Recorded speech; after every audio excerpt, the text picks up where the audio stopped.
Bonsoir à tous et bienvenue dans votre journal d'information locale du vendredi 30 mai 2014. Voici les titres.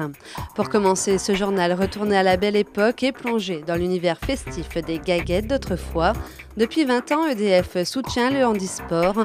En 2013, elle a choisi de porter son attention sur la natation en accompagnant 6 jeunes nageurs. Et enfin, dans le cadre de l'appel à projet 2012, contribuer à la mobilité, la ligne express reliant Dunkerque à Saint-Omer vient de se mettre en place.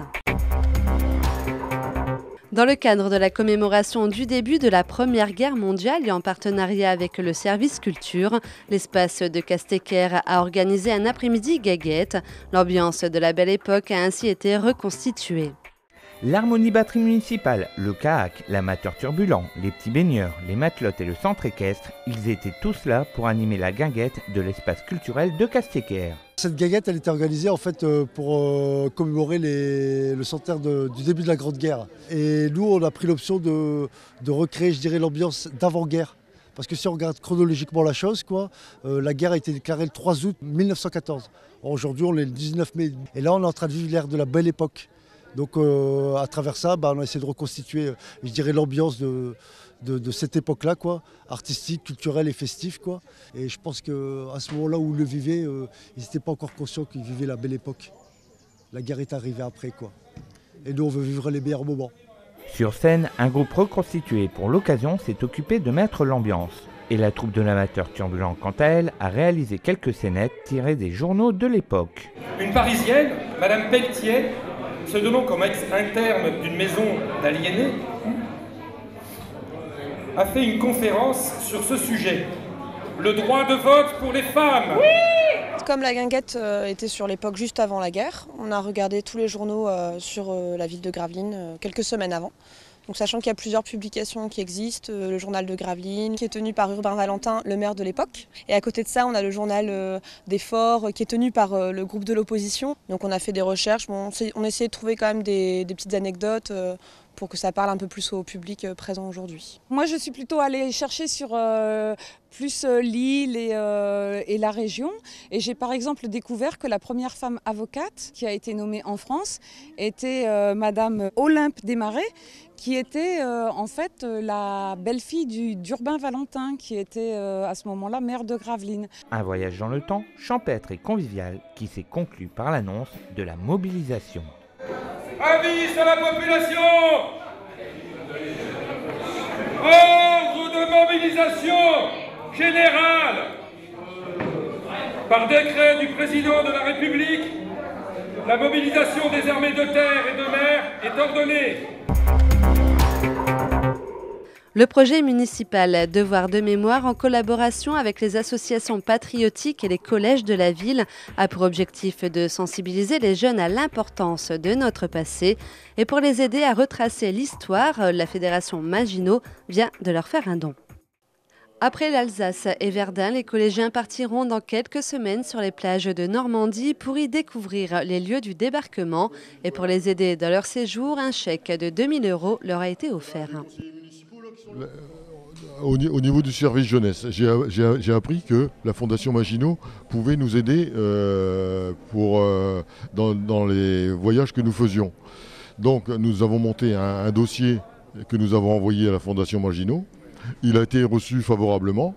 Et donc monsieur Adrien Sens, qui est le représentant de cette fondation pour le secteur, nous a à ce moment-là octroyé ces 2 000 €. C'est le maximum, c'est le maximum que la fondation peut donner pour une action faite par les jeunes. C'est justement les professeurs d'histoire géo et les anciens combattants qui ont émis un travail sur les coulisses de 39-45. Alors c'était sur les commandos, les différents commandos, comme aussi le commando Kiefer, dont nous, à Gravelines, on a le souvenir. Pour permettre aux nageurs de découvrir leurs sponsors, la délégation régionale EDF a imaginé les après-midi découvertes des métiers. 5 nageurs ont ainsi découvert le chantier du terminal méthanier, deuxième plus important chantier industriel de France. Qu'est-ce qu'on entend dans le mot méthanier? Dis-moi. Méthane. Méthane. Et qu'est-ce que c'est que le méthane? C'est du méthane. C'est du gaz.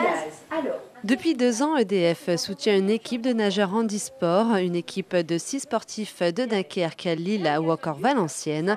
Et pour la première fois, dans le cadre des après-midi découvertes, EDF a souhaité leur faire découvrir le chantier du terminal méthanier. Alors vous savez, quand on est sportif et qu'on est sponsorisé par une entreprise, on porte généralement sur le maillot, sur le bonnet, le logo EDF. Eh bien nous souhaitons que les sportifs sponsorisés par EDF puissent être en situation de pouvoir parler de leur sponsor, de parler d'EDF.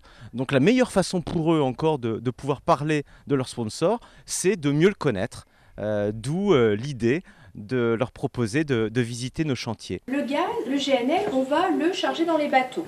À l'heure actuelle, il y a 345 méthaniers dans le monde. Les méthaniers, ce sont les bateaux qui transportent le GNL. Et les plus gros bateaux s'appellent les Q-Max ou Qatar Max. Visiter le chantier et découvrir les métiers pourrait également aider les sportifs à trouver une voie professionnelle.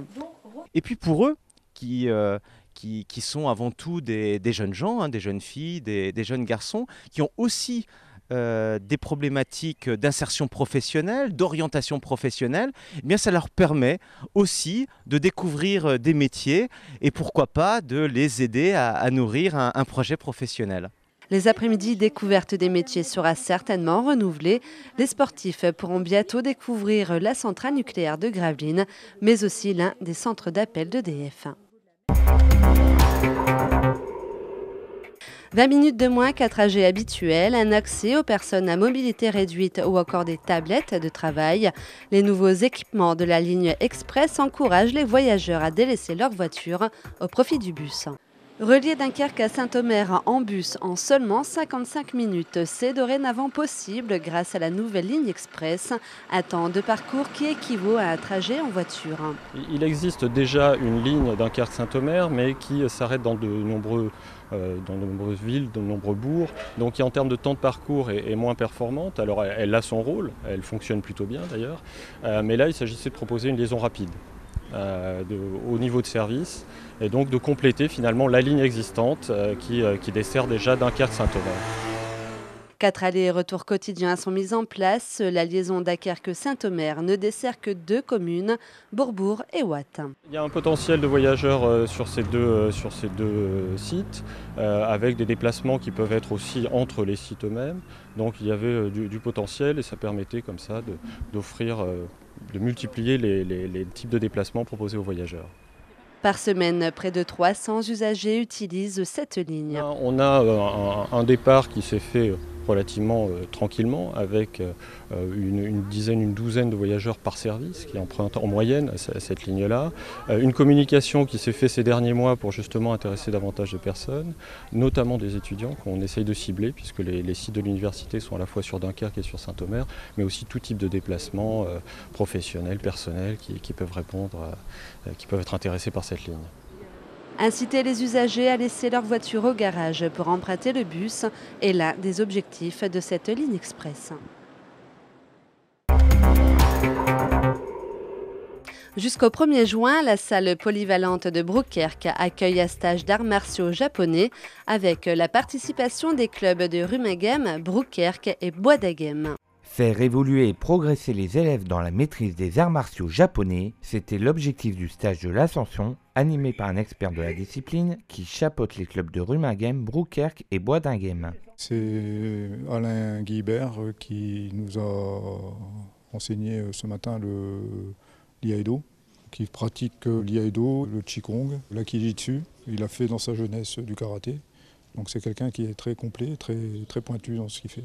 Comme là, ce matin, il a fait voir des nouvelles techniques, de nouvelles façons de progresser. La première matinée de stage était consacrée au Aido, l'art de dégainer le katana ou l'art de tirer le sabre. qui s'exprime par l'enchaînement de plusieurs katas selon le niveau de l'élève. Chaque kata représente des moments, une figure, une chorégraphie pour simuler un combat.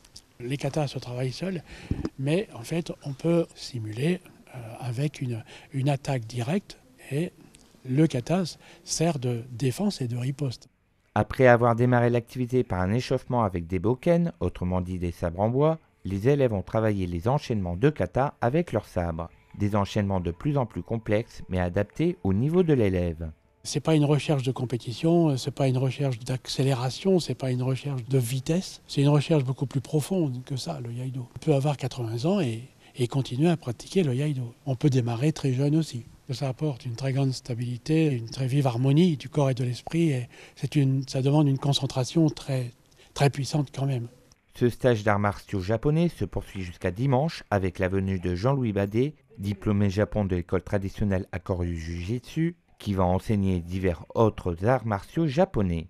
Pour plus d'informations, contactez Laurent Troyer au 03 28 27 18 92.